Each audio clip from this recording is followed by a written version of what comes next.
Jess here with the Not So Hopeless Wanderers again, and today I am coming to you with a tag video. I decided I would jump in and do the debt-free future tag. It seemed really relevant to our channel, and that will probably be the most obvious towards the end with one of the last questions. So I'll just dive right in here. The first question is, when did you start your debt-free journey? So we started about a year ago. I did my 1-year video just a few weeks ago. So it's been a little bit over a year. It was informally the end of August of 2015. I started making some additional principal payments beyond my minimum payments on my student loans. So it's been a little bit over a year now. The second question is, how long do you think it will take you to become debt-free? So worst case scenario, we're projecting just over 2 years, probably about 2.5 years. But sneak peek here, that will show up in my October budget video in just over a week here. I did just get a slightly bigger shovel, so hopefully that'll come down to 2 years or less. My current projection is April of 2019. But hopefully we'll be able to bring that down to maybe fall of 2018 or sooner if we make some really drastic changes. But that's about the projection now, 2 to 2.5 years. The second part of that question is, if you're comfortable doing so, briefly share what your current debt consists of. So I've showed that on my budget report cards in the past. My debt is all student loan debt. At this point, I just have one large private loan with Great Lakes, and I have just one federal loan left with FedLoan. So that one I have projected to be paid off in the spring. So then I'll be just focusing on that one last big loan. The one federal loan that I have left is just under $4,000, and the private student loan that I have with Great Lakes, it originally had a balance of $28,000 just when it was drawn up. Once it was capitalized and I started paying on it, it was up to about $33,000. So I think now it's right around $24,000 or so. So that's what I'm paying on right now. In the interest of full disclosure, we do have 2 other debts as a couple, RJ and I. We do have a Lowe's card that has a balance of just over $2,700. He's kind of lightly paying on that. If we don't pick up the pace on that one and add more to what we're paying on it, it's still projected to be paid off in about 2 years. And then he does unfortunately have a loan that he took out a few months ago. I know he mentioned in his kind of full disclosure video, we had to get our roof done, and we were able to pay some of it up front. We had some money set aside from former tax returns, and some money that we got from selling some things that we had sitting around, but we couldn't come up with the full $8,000. So he did have to take out a $6,000 loan. We are hoping, though, pretty optimistically, that between the payments that he'll be making on that over the winter and from our tax return this spring, we should have that paid off by spring. So we'll get rid of that within the next 6 months at the very most, hopefully 4 or 5 months. So that's everything that we have right now. So the third question is, do you plan to celebrate or reward yourself once you're debt-free, and if so, how? We absolutely do.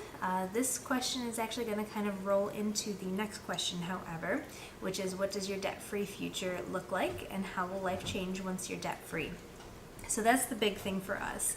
And it's kind of what we're hoping to do with this channel as well, is once we are debt-free, we plan on picking up and going.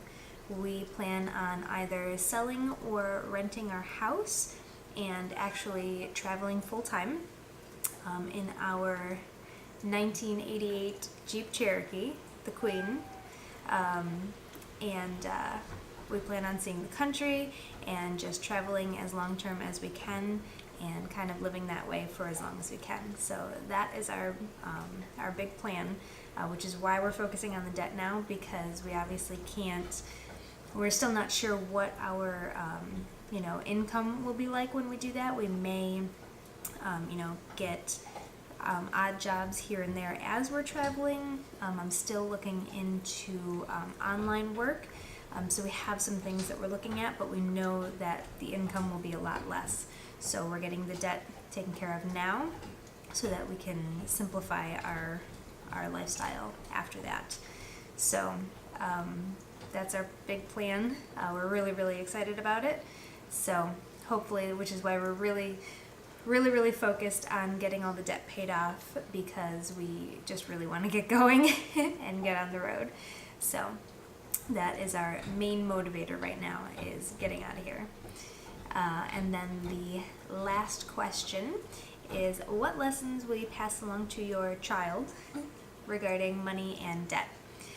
So my biggest thing is imparting on Gavin just caution around debt. I always want him to have the ability to make his own mistakes and learn from them. So I definitely don't want to restrict him and say, you can't do this and you can't do that.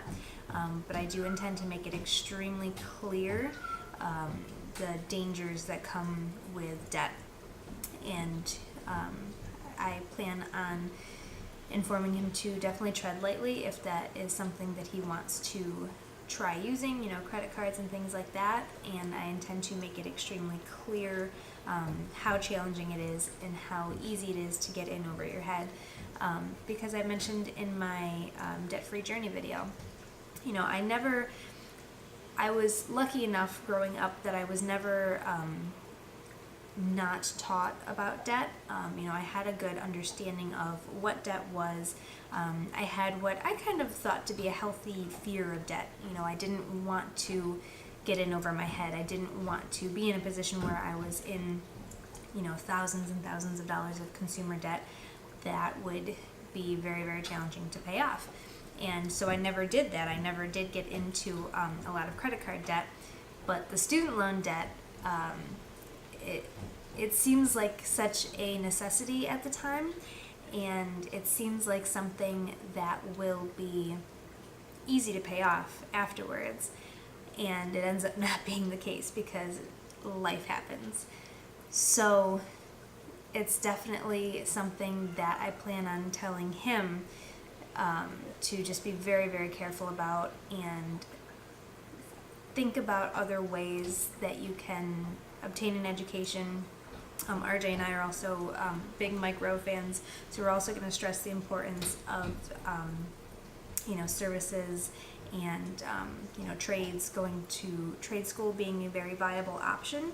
Like I said, I want him to make his own decisions, but I want him to make a more informed decision than I did, and allow him to see all of the other options that are available, and not think that a four-year college is the only option. I want him to know that there are definitely a lot of different viable options, and to choose the one that's best for him. So that's our plan for him. I just want him to make the most informed decision possible, is basically what I'm getting to. So that's all of the questions that were on this tag. I hope you liked this video. I hope that gave you a little bit of insight both to us and to our channel. And I will talk to you guys again next time. Have a good day.